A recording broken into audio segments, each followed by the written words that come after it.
नमस्कार दोस्तों।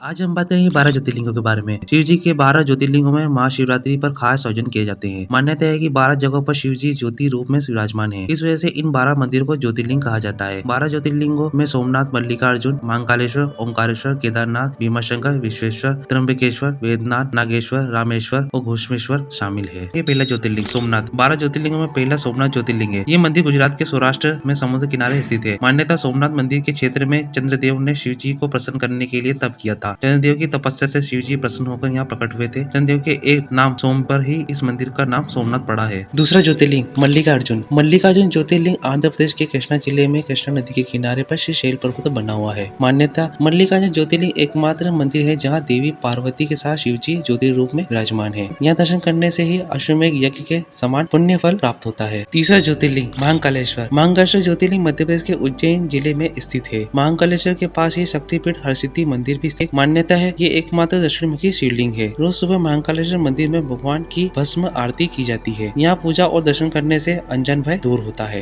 चौथा ज्योतिर्लिंग ओंकारेश्वर। मध्य प्रदेश के इंदौर से करीब 80 किलोमीटर दूर नर्मदा नदी के किनारे एक ऊंची पहाड़ी पर स्थित है। ओंकारेश्वर ज्योतिर्लिंग पहाड़ी के चारों ओर नदी बहने से यहाँ ऊंचाई से देखने पर ओम का आकार बना हुआ दिखाई देता है। मान्यता है यह ज्योतिर्लिंग ओंकार यानी ओम का आकार लिए हुए है। इसी वजह से इसे ओंकारेश्वर नाम से जाना जाता है। पांचवा ज्योतिर्लिंग केदारनाथ। केदारनाथ धाम उत्तराखंड के 4 धामों में से एक है। मंदिर करीब 3581 वर्ग मीटर की ऊंचाई पर स्थित है। रुद्रप्रयाग जिले में गौरीकुंड से करीब 16 किलोमीटर दूरी पर मंदिर स्थित है। यह मंदिर हिमालय के क्षेत्र में स्थित है। शीत ऋतु में यहाँ का वातावरण प्रतिकूल रहता है। मान्यता है महाभारत के समय यहाँ शिव जी ने पांडवों को बेल रूप में दर्शन दिए थे। छठा ज्योतिर्लिंग भीमाशंकर। भीमाशंकर ज्योतिर्लिंग महाराष्ट्र के पुणे जिले में स्थित है। भीमाशंकर को मुटेश्वर महादेव के नाम से भी जाना जाता है। मान्यता है त्रेता युग में रावण के भाई कुंभकर्ण का एक पुत्र था भीम। जब श्री राम ने कुंभकर्ण और रावण का वध किया तब भीम असुर श्री राम और विष्णु जी से बहुत क्रोधित हुआ था। उसने तप करके ब्रह्मा जी को प्रसन्न किया और वरदान पाकर देवताओं को पराजित करना शुरू कर दिया था। सातवां ज्योतिर्लिंग काशी विश्वनाथ। उत्तर प्रदेश के वाराणसी यानी काशी में स्थित है विश्वनाथ ज्योतिर्लिंग। काशी प्राचीन सप्तपुरियों में से एक है। मान्यता है यहाँ महादेव के साथ ही देवी पार्वती भी विराजमान है। यहाँ देवर्षि नारद के साथ ही अन्य सभी देवी देवता आते हैं और शिव जी की पूजा करते हैं। इस क्षेत्र के संबंध में कहा जाता है कि जिस व्यक्ति की यहाँ मृत्यु होती है उसे मोक्ष की प्राप्ति होती है। आठवां ज्योतिर्लिंग त्र्यंबकेश्वर। महाराष्ट्र के नासिक जिले में स्थित है त्र्यंबकेश्वर मंदिर। मंदिर के पास ही ब्रह्मगिरी पर्वत है। इस पर्वत से गोदावरी नदी शुरू होती है। मान्यता है यहाँ स्थित शिवलिंग पर ब्रह्मा, विष्णु और महेश की पूजा एक साथ होती है। इस क्षेत्र में गौतम ऋषि ने शिव जी को प्रसन्न करने के लिए तप किया था। उनकी तपस्या से प्रसन्न होकर शिव जी प्रकट हुए थे। तब से ही शिव जी यहाँ ज्योति रूप में विराजमान है। नवा ज्योतिर्लिंग वेदनाथ। यह महाराष्ट्र में स्थित है। मान्यता है त्रेता युग में रावण शिव जी का परम भक्त था। वह हिमालय में शिवलिंग बनाकर तपस्या कर रहा था। तपस्या से प्रसन्न होकर शिव जी प्रकट हुए। रावण ने वर में मांगा कि वह यह शिवलिंग लंका में स्थापित करना चाहता है। शिव जी ने यह वरदान तो दे दिया, लेकिन एक शर्त भी रखी कि रास्ते में तुम ये शिवलिंग जहाँ भी रखोगे वहीं पर यह स्थापित हो जाएगा। रावण इस बात के लिए मान गया। रावण शिवलिंग उठाकर लंका ले जा रहा था, तभी रास्ते में उसने गलती से शिवलिंग को नीचे रख दिया। इसके बाद शिवलिंग वहीं स्थापित हो गया। रावण ने बहुत कोशिश की, लेकिन वह फिर से शिवलिंग उठा नहीं सका। निराश होकर रावण अकेला ही लंका चला गया। इसके बाद सभी देवी देवता ने उस शिवलिंग की पूजा की। पूजा से प्रसन्न होकर शिव जी प्रकट हुए और सभी की प्रार्थना सुनकर ज्योति रूप में यहीं विराजमान हो गए। 10वां ज्योतिर्लिंग नागेश्वर। यह ज्योतिर्लिंग गुजरात के द्वारका में स्थित है। द्वारिका से भी नागेश्वर ज्योतिर्लिंग की दूरी 17 मील की है। मान्यता है कि शिव पुराण की रुद्र संहिता में शिव जी एक नाम नागेश्वर दारुका वने बताया गया है। शिव जी नागों के देवता है और नागेश्वर का पूर्ण अर्थ नागों का ईश्वर है। 11वां ज्योतिर्लिंग रामेश्वरम। ये ज्योतिर्लिंग तमिलनाडु के रामनाथपुरम में स्थित है। मान्यता है त्रेता युग में राम का वध करने के बाद श्री राम लंका से लौट रहे थे। उस समय श्री राम दक्षिण भारत में समुद्र किनारे रुके थे। राम ने समुद्र तट पर बालू से शिवलिंग बनाया और उसकी पूजा की थी। मान्यता है कि बाद में ये शिवलिंग ब्रज के समान हो गया था। श्री राम द्वारा बनाए गए शिवलिंग को ही रामेश्वरम कहा जाता है।